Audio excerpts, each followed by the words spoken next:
문학 전체를 낸 적도 있었습니다. 그래서 예측은 정확하게 할 수 없지만 매년 이 모의고사를 출제한다라고 이해하시면 좋겠고요.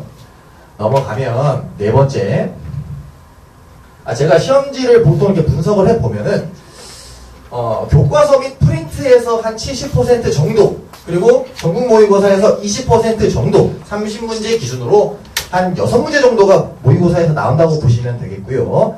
저 외부 지문 10%가 이제 수능형 문항이죠. 안 배운 내용이라기보다는 안 배운 작품과 연계한다라고 보시면 되겠는데, 10%면 되게 적다고 느끼시는지 모르겠어요. 근데 10%를 만약에 틀린다면 90점 만점이죠, 그 아이는. 나머지 다 맞아도 1등급을 장담할 수 없게 됩니다. 그래서 저거를 무시할 게 아니라 저거까지 다 맞는 걸 목표로 공부를 해야 되는 거예요. 되셨죠? 그 다음에 5번째입니다. 자, 브라운거는 예전부터 서술형은 출제하지 않습니다.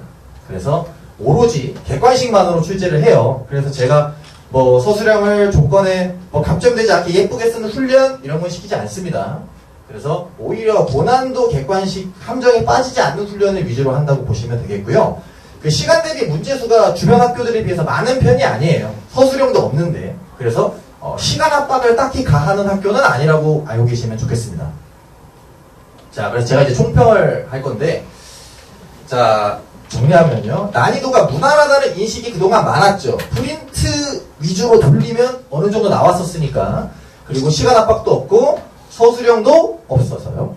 그랬는데 최근에는 좀 난이도가 올라갔다. 좀 문법 문제 난이도가 좀 올라간 경향이 있고, 문학에서 아까 10% 정도의 외부 지문을 활용한다. 그래서 별을 제가 4개 정도 줬습니다. 그래서 이렇게 이해하시면 좋겠습니다. 그 다음에 제가 이제 기출문제를 좀 보여드리려고 하는데, 자, 먼저 난이도가 높아지고 이런 말씀 드렸지만 여전히 단순하고 답이 뻔히 보이는 문제도 출제가 돼요. 예를 들어서 글씨가 보이실까요? 자, 이 윗글이라는 게 교과서에 실려있는 송민국이라는 작품이었는데, 자, 여기 보실게요. 한자 사용을 절제하고 우리말로 이별의 정서.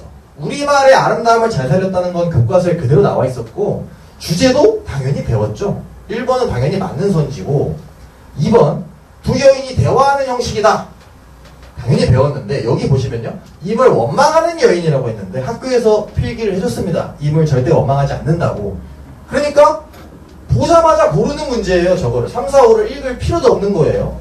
그래서 여전히, 아무리 어려워졌어도, 한 절반 정도는 이렇게 쉬운 문제들로 구성이 된다고 보시면 되겠고요. 그 다음에, 개념을 묻는 문제에서 암기를 묻는 게 아니라 적용을 요구하는 문제를 출제했습니다. 예를 들어서, 자, 이게 중세 국어 때, 15세기 세종대왕 때, 목적격 조사가 어떤 환경에서 나타났느냐, 이렇게 써준 다음에 이 단어에 붙여보게 했어요.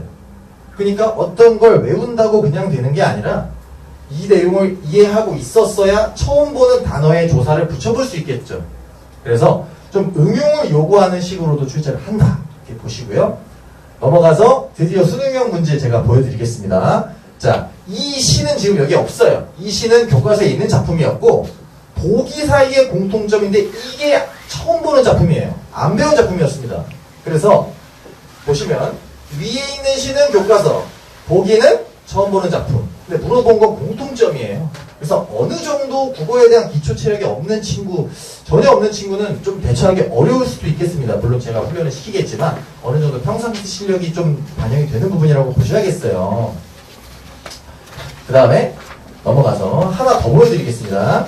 자, 윗글에 A, 보기에 BC. 여기 BC가 있고 이 윗글에 A가 있는데요. 적절한 것은 역시 배운 작품과 안 배운 작품을 연기를 했다는 것입니다. 그래서 이런 문제가 나올 수가 있겠고요.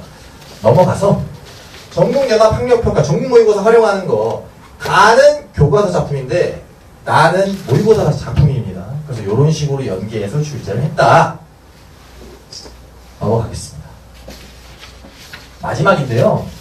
외적 준거, 외적 기준이 요거예요. 요걸 참고할 때 비슷한 거 골라라. 그래서 이거에 따른 해석을 요구하는 수능형 스타일로 문제를 낸 적이 있는데, 문제는 여기 또 안 배운 작품을 또 깔아놨죠. 그래서 외적 준거에 따른 해석인데 처음 보는 작품까지 연계해서 좀 나름 한 준킬러 정도는 되는 문항이었습니다. 자, 이런 식으로 문제가 나온다고 보시면 좋겠고요. 이제 마지막으로 제가 어떤 식으로 내신 대비를 하는지 설명해 드리고 오늘 마치도록 하겠습니다. 자, 먼저 첫 번째입니다. 다른 학원과 차별화되는 너의 특장점이 뭐냐라고 물어보신다면 저는 이걸 꼽고 싶어요. 학교 수업에 대해서 제가 철저하게 분석하고 온다라는 걸 제가 원래도 그렇게 해왔지만 다시 한번 약속을 드리는데요. 국어라는 과목은 아시다시피 가르치는 사람마다 똑같은 작품도 똑같은 문법 단원도 가르치는 사람마다 다르게 설명하거든요. 그러니까 학교에서 어떻게 수업하는지를 학원 강사가 모르는 채로 제가 아는 송미인곡 설명한다고 하면 학교 수업과 다른 부분이 분명히 생길 수밖에 없어요. 그렇기 때문에 그렇게 공부하면 노력을 했는데 점수가 안 나오는 상황이 생깁니다. 그렇기 때문에 제가 수업 이전에 아이들한테 야 프린트 보내봐, 필기한 거 보내봐 해서 제가 그걸 반영해서 머릿속에 싹 다 넣고 와서 수업을 한다는 것이죠. 그걸 넣어주는 수업을 합니다. 그렇기 때문에 좀 투입 대비 산출, 노력 대비 점수가 늘 잘 나온다라고 보시면 좋겠고요. 두 번째는 제가 교재를 학교 수업을 반영해야 되기 때문에 제가 무슨 자습서 스캔해가지고 수업하고 그럴 수가 없는 거죠. 이거 역시 약속을 드리는 건데 한 주 한 주 아이들이 보내온 필기한 내용과 프린트를 바탕으로 제가 교재를 한 주 한 주 직접 만듭니다. 그래서 꼭 외워야 되는 부분이 있으면 빈칸도 뚫고요. 이해했는지 확인하고 싶은 부분이 있으면 퀴즈도 제가 교재에 넣고요. 그렇습니다. 숙제도 학교 수업을 반영해서 제가 문제를 넣겠죠. 그래서 그 학교 수업에 맞는 교재를 직접 제작한다 라고 적어드리고요. 세 번째는 개별학습에 대한 꼼꼼한 관리. 그래서 아무리 제가 학교 수업 제가 머리에 놓고 와서 그것 이해시키는 수업을 하고 암기를 시키고 한다고 하지만 아이가 따라오지 못하면 의미가 없습니다. 그래서 관리라고 하면은 과제 같은 거 안 해오면 남겨서 시키고 테스트 결과가 안 좋으면 재시험 보는 거고 그리고 이 모든 과정은 어머님들께 매주 문자로 전송이 됩니다. 그래서 관리에 신경을 많이 쓰고 있다라는 점을 말씀드리고 마지막으로 우리가 시험 직전에 직접 보강하죠. 이거는 준비가 될 때까지 한다. 이건 제가 어떤 그 책임감을 좀 보여드리고 싶어서 적은 건데요. 돈 받은 만큼 하는 게 아니라 아이가 최선의 결과를 낼 수 있게끔 마지막까지 책임지고 끝까지 최선을 다한다. 이제 이런 차원에서 좀 적어봤습니다. 괜찮으신가요? 네, 요 정도로 이제 제가 준비한 설명회는 끝이 났고요. 혹시 궁금하신 점 있으시면 질문하셔도 됩니다.